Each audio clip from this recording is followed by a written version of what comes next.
All right, so I would just like to state for the record that today is December, let's see, I believe December 9th. Yep. Ninth, correct. And 2020, and my name is Ben Bauman. I'm here in Indianapolis, Indiana, and I'm speaking via phone with John Cox, who is in Evansville. Is that correct? That's correct. Evansville, Indiana, and we're doing an interview for the Indiana Legislative Oral History Initiative. So just starting off, when and where were you born? Born in Evansville, November 15th, 1941. Okay, and what were your parents' names? Warren M. Cox Jr. and Ruby May Deal Cox. Her Chinese name was Ting Mei Li. Interesting, okay. So you have some Chinese ancestry then? Negative. She taught in China. Oh, okay. Well, she taught anesthesiology in China. Oh, interesting. Okay, wow. And where was your family from before Indiana? My father was from Alabama, and my mother was from Virginia. The family, they eventually lived here before I was born.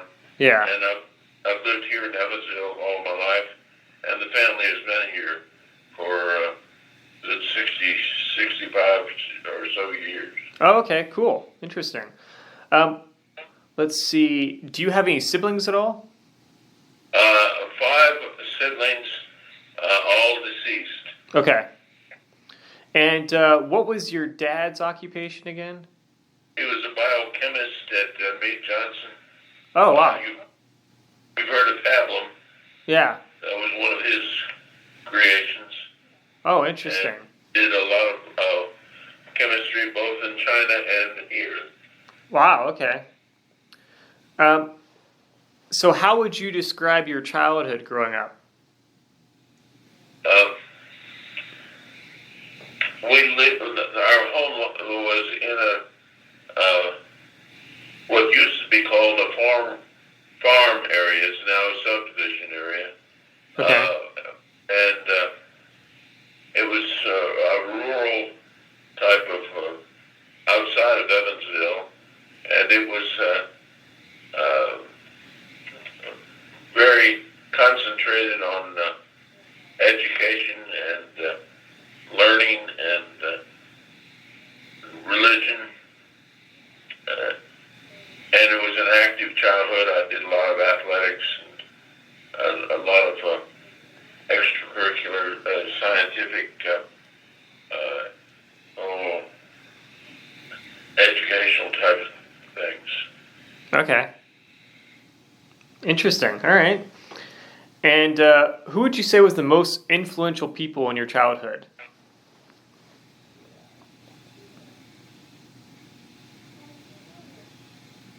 Pretty obviously my parents. Yeah.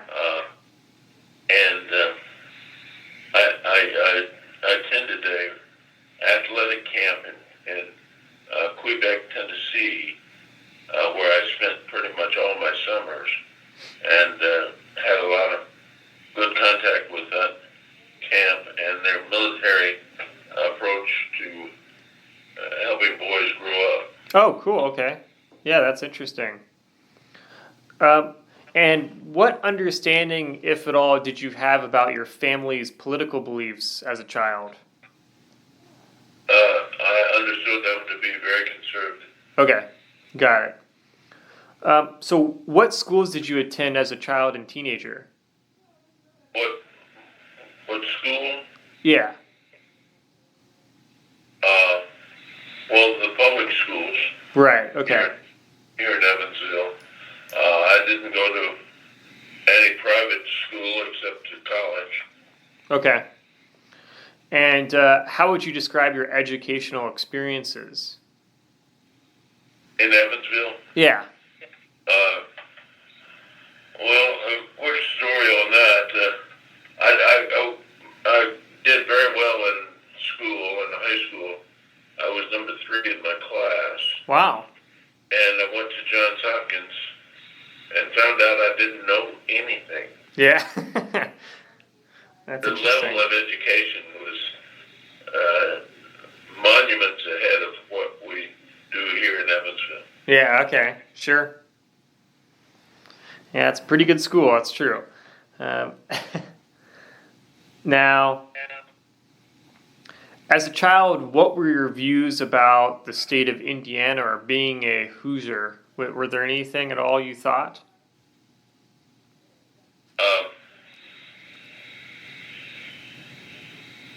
I just enjoyed the environment, enjoyed Mm-hmm. the life locally, and enjoyed being close to the river. Yeah. Although we didn't do a lot in the river, although we had a lake, and I enjoyed fishing and that sort of thing all around this area, which was more prevalent at that time than it is now. Yeah, okay. Did you have any favorite subjects in school, or were you participating in any extracurricular activities? A lot of speaking.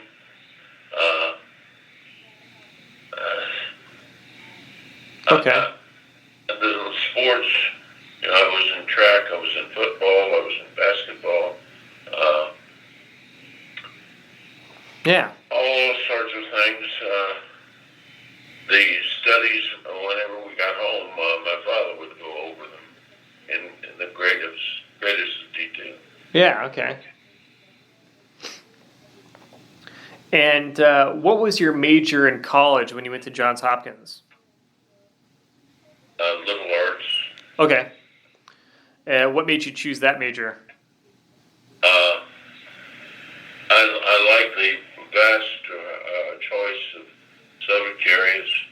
I could study in philosophy, which I took a lot of. Okay.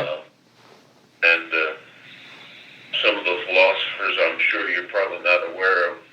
Ludwig Wittgenstein, but Mm-hmm. he was one heck of a philosopher, and wrote the Tractatus Logico Philosophicus, which is an amazing work. Yeah, okay. Interesting. Wow. Now, what did you hope to do after graduation with your education? Well, after Hopkins, of course, I went to law school. Okay, got it. So I at IU Okay. in Bloom. Now the Maurer School of Law. Yeah. And I came back to Evansville to be somewhat helpful to the citizens of Evansville. Worked for a lawyer who is deceased now, Sidney Berger. I did a lot of work for him in terms of worker comp and personal injury and that kind of work. After the legislature, I joined the Mayor Russell Lloyd's administration and became corporation counsel for the city for 8 years. So that was a lot of work. Mm-hmm. And Okay. that was all sort of my design to help as much as I could in the development of the community. Yeah, that's good.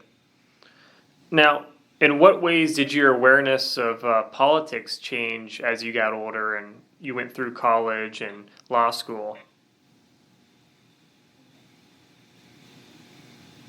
I became conservative with a bit of a soft touch on it. I could switch to Democrat positions that I saw appropriate,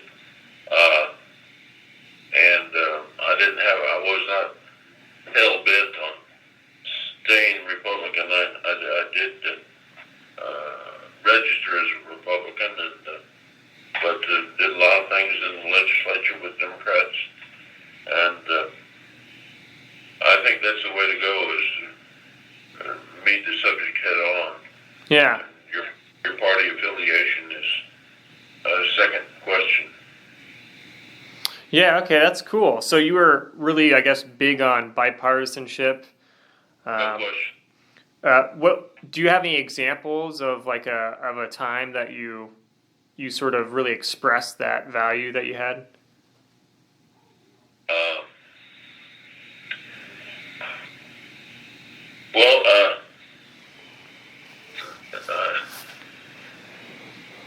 when I let's see, when was that? When I became corporation counsel of the city, I saw that at that time it was straight divorce law, Okay. and so and this was also in the legislature. I saw that finding fault in divorce was absurd. So I wrote the Dissolution of Marriage Act, which got passed in the legislature, and is very, very popular, I think, today. And I think it solved a lot of problems Oh, okay. for helping people resolve their differences and not finding anybody at fault. Yeah. That's interesting. All right. Cool. Let's see. And when, if at all, did you get married? December the 21st of 1963. Okay. And did you ever have any children at all, or? 4 children. Okay. Cool. Now, how much influence would you say your wife and children had in the development of your political career? Significant, because it gave me focus on what was important. Yeah, okay. So I was motivated primarily to have a successful career, to be able to support and educate the children and help with the family lifestyle. Yeah. So when was it that you decided to become seriously involved in politics?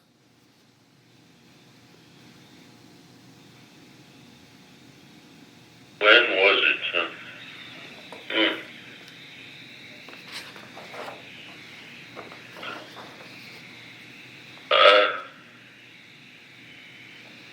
That was before the legislature, so it would be before 69. Yeah. It would have been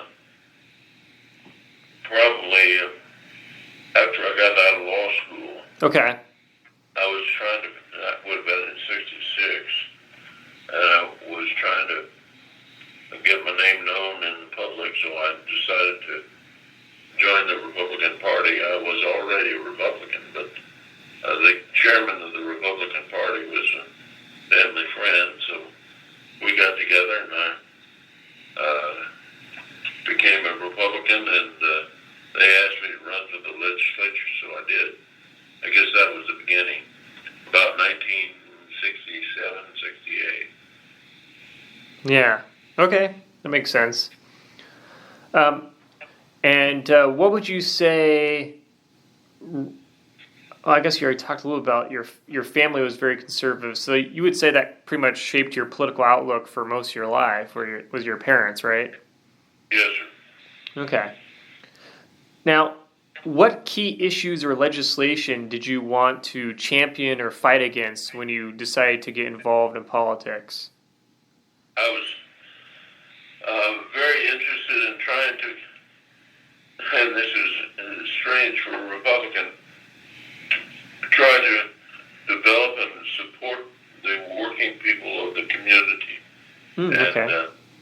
And worker comp law, I had done a lot of work comp cases working for Sidney Berger, and so I was fully well aware of the vicissitudes of worker comp, and so I made some changes in that law, and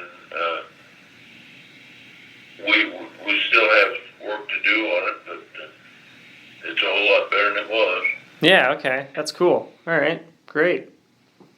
Did you have any national or state political heroes at all? Well,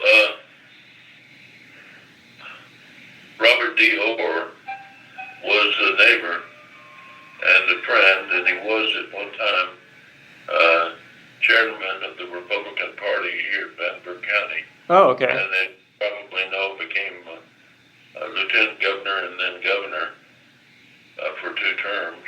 Yeah. And I was very close with him.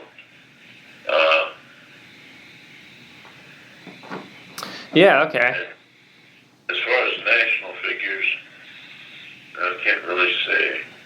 I don't know. I can't identify one. Okay, no worries.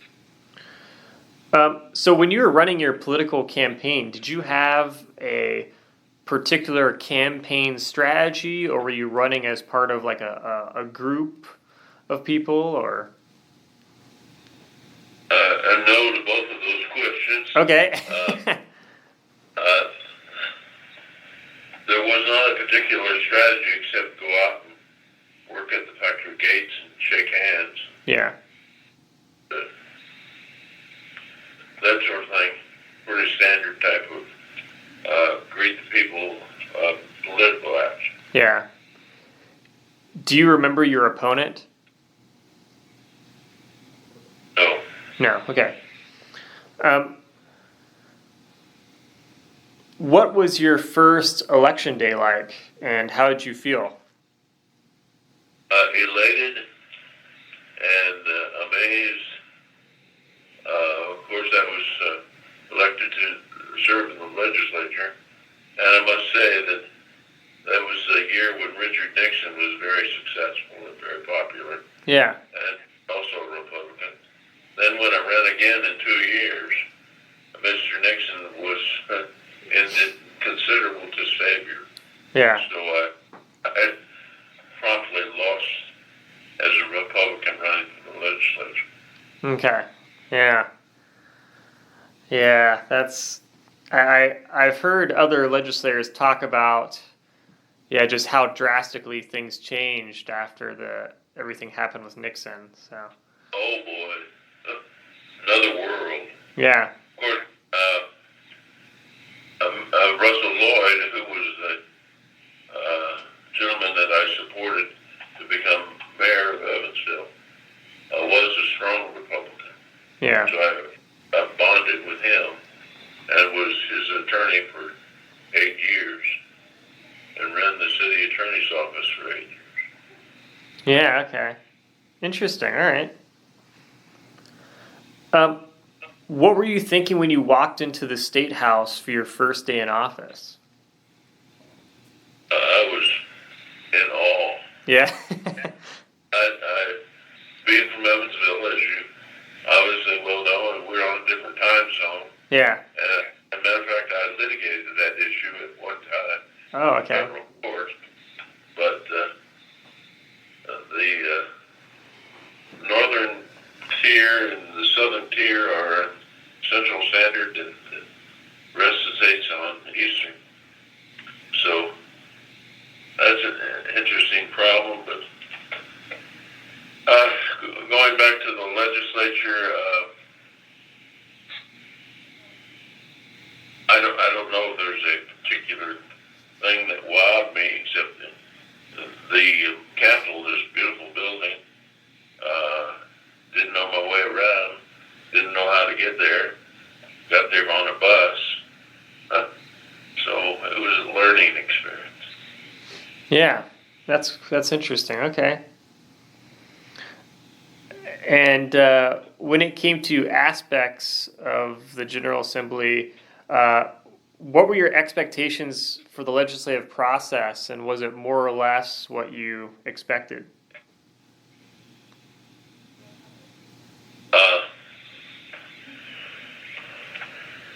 What I did not expect was the significant amount of work that's involved in being a conscientious legislator. Yeah. I pretty much read every digest of every bill that was introduced in the House. I was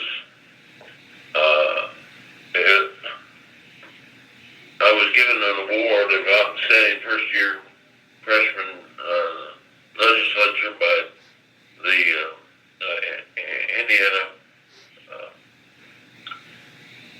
Broadcasters Association. Okay. So I was in the back row. I believe in the last seat, and Doc Bowen would let me. I'd raise a little hell, and Doc Bowen would let me come up and speak. So I enjoyed doing that, but the amount of work was just horrendous. The legislative council on the works beautiful job and does great drafting of legal instruments. Very helpful to the legislators. But I was just amazed at the amount of work that goes into that whole process. Yeah, sure. Yeah, there's Even not during session, but in committee work, yeah. task work, after the session, before the next session. There's a whole lot of work. Yeah. I don't think the public really knows how much goes in. Yeah, probably not. Yeah, I think that's probably a good point. Definitely requires a lot of different moving parts, and it's probably far more complex than people realize when it comes to how legislation gets passed. Oh boy, and the legal intricacies, Yeah. and the financial intricacies, and I remember one bill. We were going to get all the statutes on computer. Mm-hmm. At that time, they were not. Yeah. So we hired a computer company. I think it was out of Ohio to do the confirmation of the translation of the statutes to computer. Mm-hmm. There was a grammatical error every third line. Oh my gosh. And so we had to correct them all. Yeah. Wow. Impossible. Did you have any political mentors in the Indiana General Assembly? Any political what? Mentors? Mentors, you say? Yeah. No. John Donaldson and I got along very well. Okay. Doc Bowen and I got along well. With my fellow legislators from Evansville, Vanderbilt County, didn't know they're behind from a hole in the wall. Okay. All right, fair enough. How did you know the needs and wants of your constituents?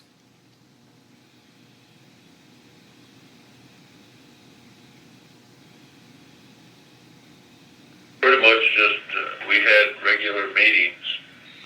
I would get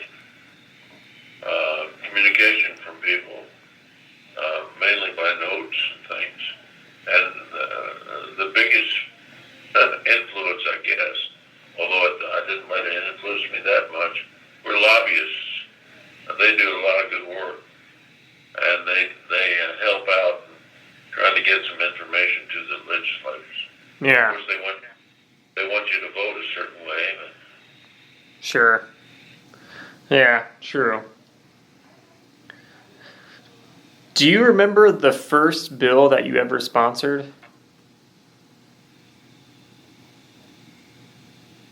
yeah. Oh, okay. What was it?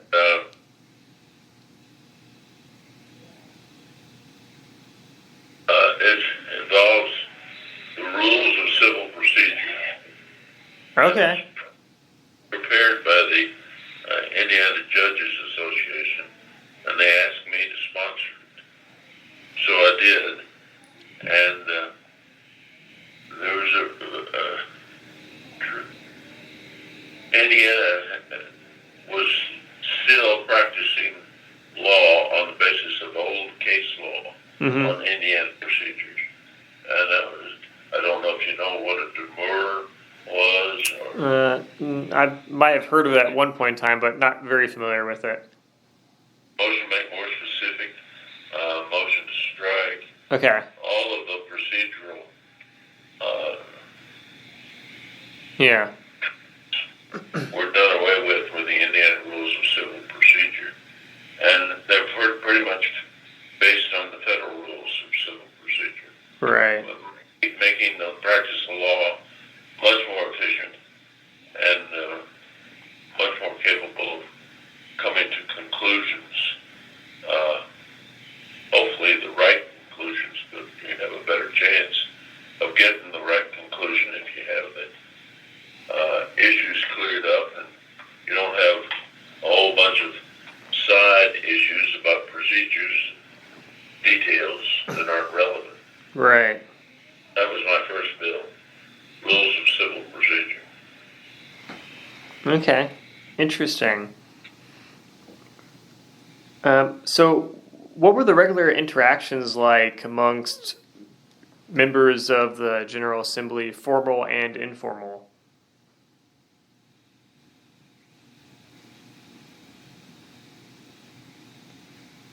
I didn't have a whole lot of interaction Okay. with them. I'd pretty much get out of the session and take the bills back to my motel room and study. Oh, okay. Yeah. Back the next day. I do know that a lot of legislators took time to party. I didn't participate in that. Okay. Wow, that's interesting. How would you say the relationship was between Democrats and Republicans when you served?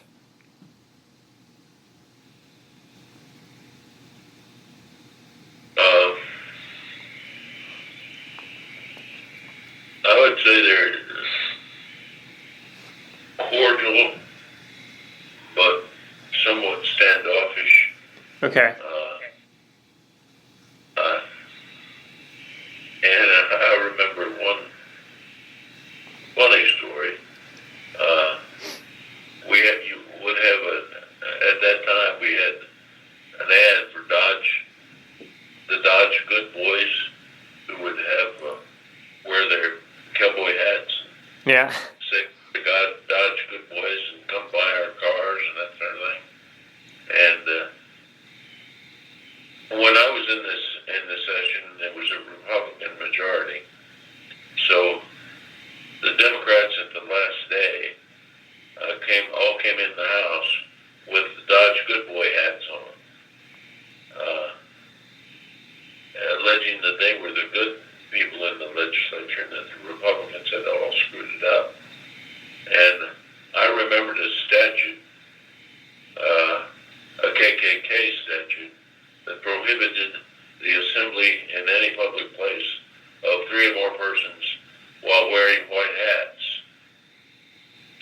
So I called the sheriff for the arrest of the Democrat delegation. Wow, that's crazy. Oh my gosh. Yikes. The whole Democrats had white hats on. Yeah. You can't do that. Yeah. Wow. What would you say were the differences between the House and Senate in terms of like members and how they acted? Right. Well, Houses, I would say, is much more relaxed. The Senate is pretty firm. Of course, I was a House member, so Yeah. I thought the Senate was pretty stiff and rigid, but the House members who I knew were much friendlier. So that was just generally the impression. Yeah. I didn't have any trouble with the senators, and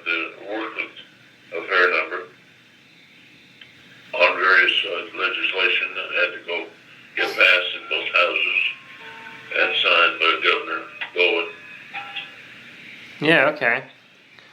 Um, Now, how did you get support for your legislation? Uh, Depending on the subject area, I would go to the, if it was an area that was geographically important to part of the state, I would go to the legislators for that part of the state. If it's a subject matter that I knew that certain legislators had an interest in, I would go get support from them. And law enforcement is a huge important area, and I would try to get the Sheriff's Association or the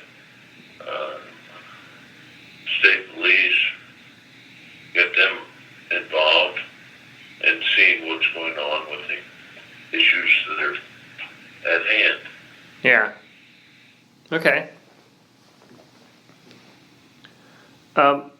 Now, when it came to people voting on legislation, did you have an idea of how people would vote before they actually voted? No. No. Okay. Well, I'll refine that a little bit, because if you have committee meetings first. Right. The Speaker of the House refers a bill to committee. Committee will review and make a recommendation to the House on second reading. Whichever committee it would be, and who is ever on that committee, I would know who it would be, and I'd say, what do you think about this? And then give me the lowdown. Yeah. I would prefer in that fashion. Yeah. Okay. Sure.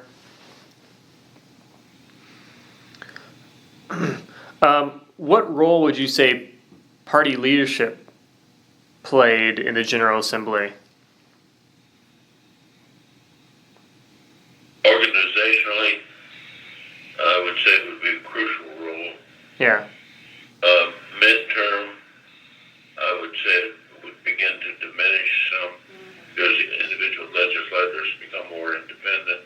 Right. And make up their own minds. If it's a huge, big issue that's a party principle type of issue, then the heads of the party can come down and put some heat to you. But most of the time, after, say, mid-session, the legislators pretty much decide for themselves. Yeah. Okay.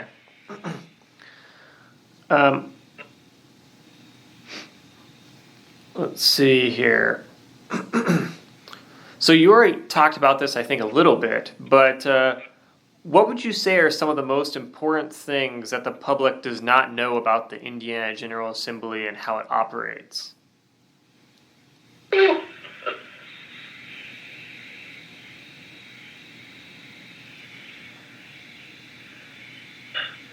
I've taught at the University of Southern Indiana political science, and trying to educate folks on what goes on in the legislature. Yeah. And what decisions are made is well nigh impossible unless you go down through each issue. If you go down through the process of first reading, second reading, third reading, conference committee, signature by the governor, unless you get some way to educate the public concerning that process, to make it somewhat interesting, the public is not going to be interested at all. Right. And it's a hell of a lot of work. Yeah. And the process is complex. But it is complex for a reason. Try to make the right decision. Trying to get everything cleared up. Yeah. Paid appropriately. People get so angry and concerned when legislation takes a while. I deal with the same thing in the practice of law. I do a lot of Social Security work. It takes a long time. Right. And that's because the issues are complex. Yeah. And we try to make it right. Yeah. Yeah, it's true. Everyone, I guess, kind of thinks that legislation can be passed within a day or something just immediately, and yeah. Yeah. Yeah. You don't snap your fingers and get a result. Yeah, exactly. Yeah, pretty much. Now, how did your legislative service affect your family life?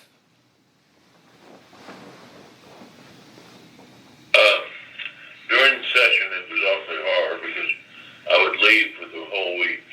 Yeah. I'd fly up to Indy, stay the week, stay in a motel, and then fly back Friday night.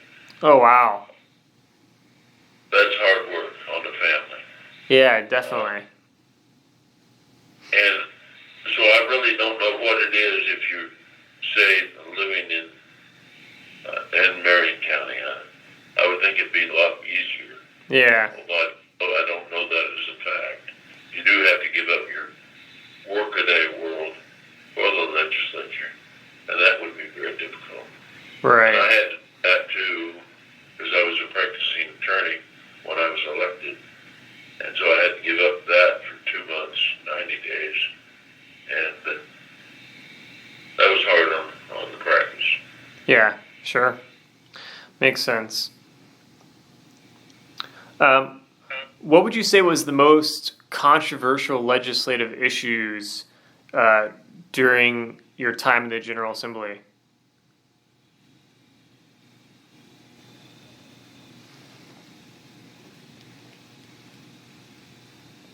Road taxes. Okay. The big lobby was the industry, trucking industry, Teamsters Union, various other people really have an interest in the process of moving commerce. Okay, sure. And what piece of legislation did you work on that took the most time?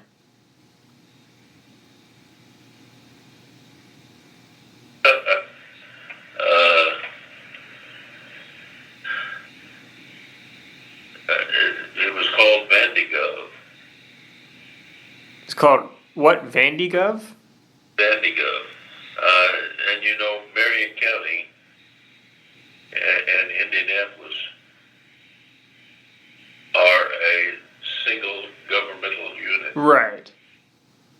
It's a consolidated city. Oh, so like Unigov then? Unigov. Yeah. Okay. I Interesting. tried Vandigov.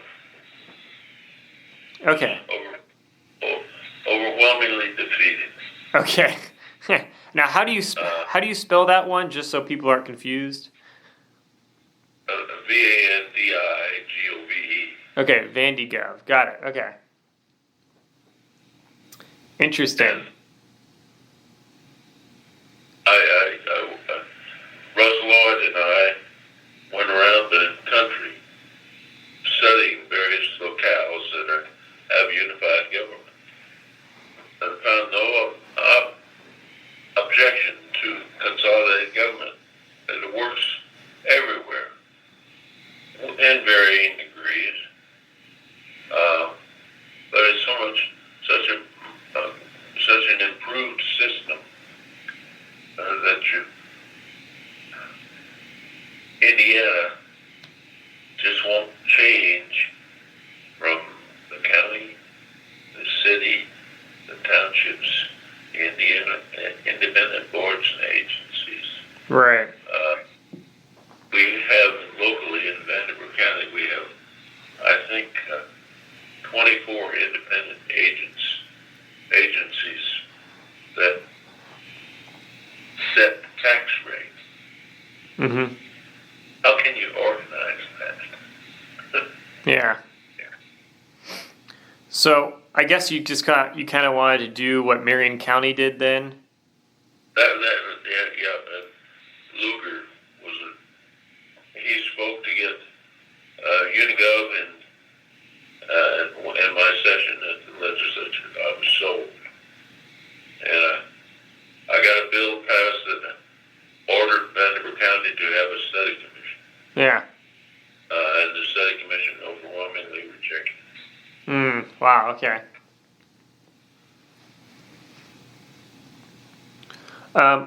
What would you say was your proudest moment as a legislator?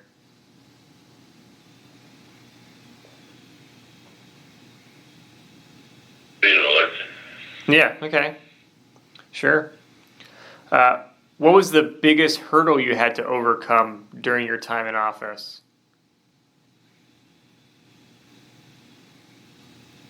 Getting to and from the session. Yeah, that's true. Yeah. What, in your opinion, is the most important work of the Indiana General Assembly? Representing the people of the state and do so in a logical and rational fashion and be conservative in their approach to imposing government on people. Sure, okay.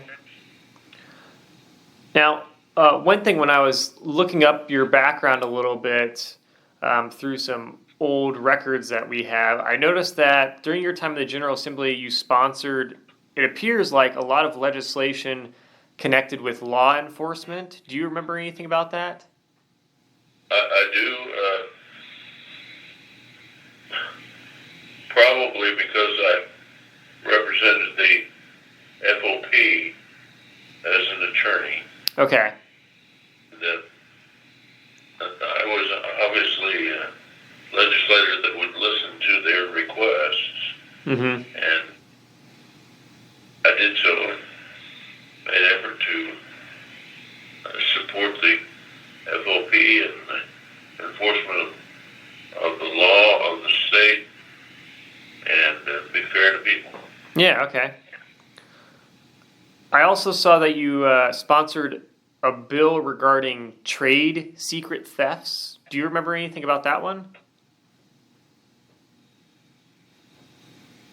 Trade what? Trade secret thefts.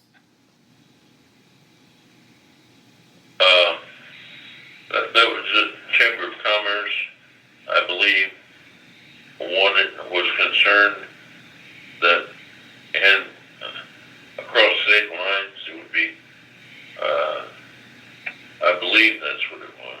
Okay. Be some concern that the FCC was not controlling the interstate commerce. Oh, okay. Yeah, interesting. So, overall, how would you summarize your time as a legislator?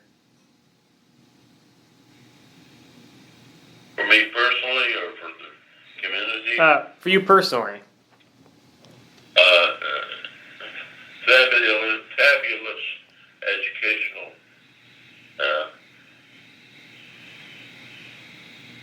Yeah.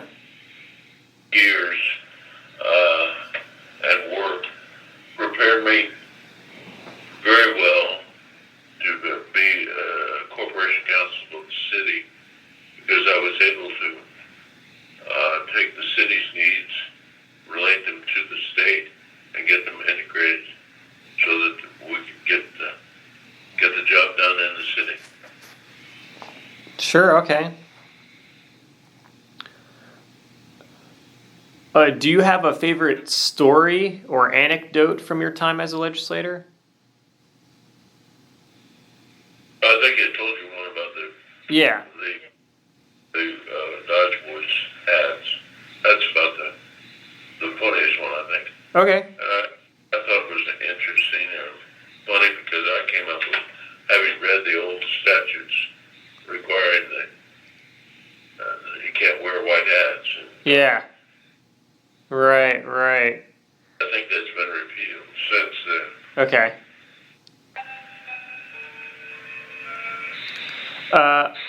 what lessons, if any, did you learn from your experiences? The complexity of state government and the legislative process. Yeah. And that's crucial throughout the years. I mean, I rewrote when I came back after the legislature and was appointed as corporation counsel for the city.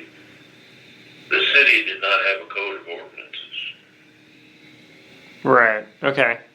I thought, holy smoke! Yeah. So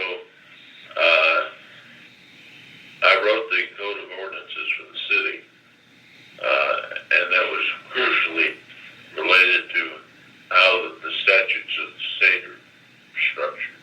Oh, wow. Interesting. So Okay. that was one great benefit that the legislature helped me prepare for the city. Yeah. What advice would you give to future legislators or even current legislators?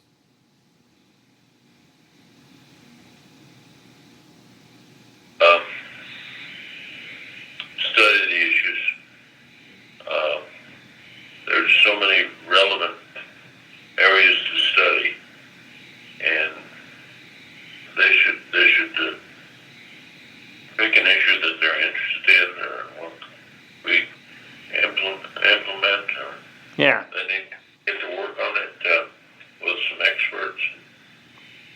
Get your universities or colleges involved. Get all of the different opinions. Come to your own conclusions. If you're not an author, you need to get somebody to write it for you. Right. Did you have any regrets as a legislator? Being defeated. Yeah. Well, yeah. Sure. That's the one.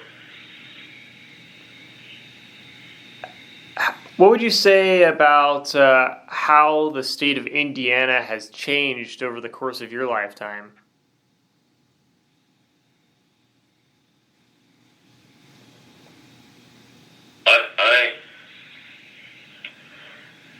I pretty much focus on Marion County. I think it has the Unigov has helped Marion County develop a national and international reputation. Okay. That is very important. I voted for the consolidated Marion County, and I talked with Dick Luber about it several times. Yeah. And, I think that's the best thing that came out of that session. Yeah, okay. And were you a part of any tense debates at all during that session over Unigov, or Part of what, please? were you a part of any like tense debates at the time during that session over Unigov? No.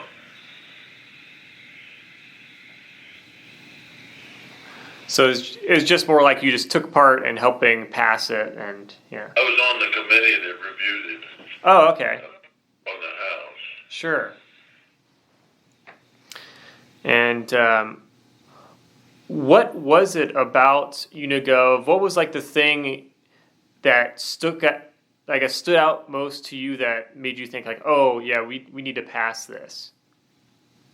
The organization and direct line responsibility clarified for government employees, and so that the public can see more clearly what needs to be done and how to do it. And you need a government employee to do it for you. Yeah. There are so many independent agencies, federal, state, and local. It's impossible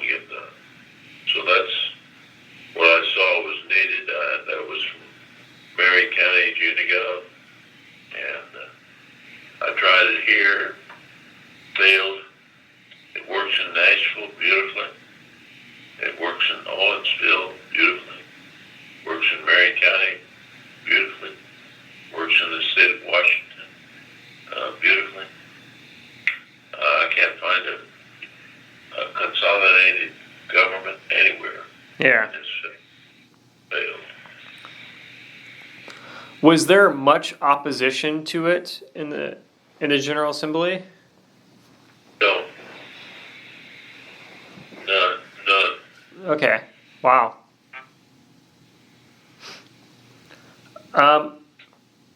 How would you say the General Assembly has changed over time? Well, since I haven't been back in Yeah. since 1970, I don't know precisely. I don't have any first-hand knowledge. Okay. I do know that the computer has changed a lot of action. I think a lot of changes have gone in media coverage and what the legislators can do with the media. Yeah. And that, as to specifics, I'm not in the House. Haven't been for many years. Right.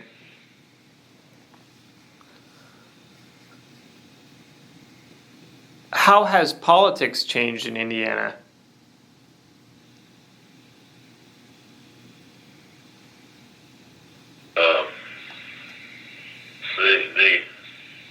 The only way I can truly describe it is that both sides have put on their boxing gloves.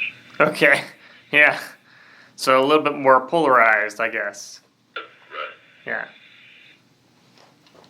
Yeah, that's kind of a thing I hear a fair amount from legislators that served around the time you did. Yeah, it's just quite a bit more polarized. So,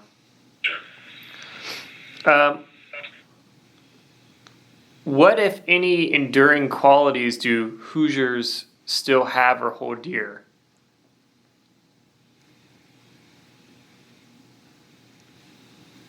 Hoosiers have the quality of speaking honestly and straightforwardly and not trying to hide behind the bush and come right out and say what you think. Yeah. All right, so I guess last question here. What do you want Hoosiers to know about their role in relation to the function of the Indiana General Assembly? Get involved. You can do it in any number of ways. Yeah. You can contact your legislators, contact your whatever party you are. You can contact the party chairman, the state chairman. There are any number of areas that you can contact and get involved personally and have yourself heard. Yeah, okay. Absolutely. All right, well, is there anything that about your career at all that I didn't ask about that you want to mention, or?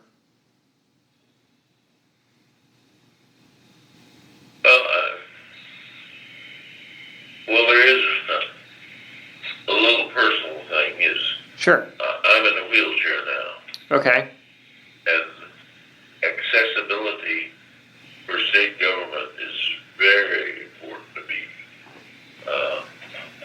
And it's very important for the state offices. I believe they've done a fair job, but not completely. For example,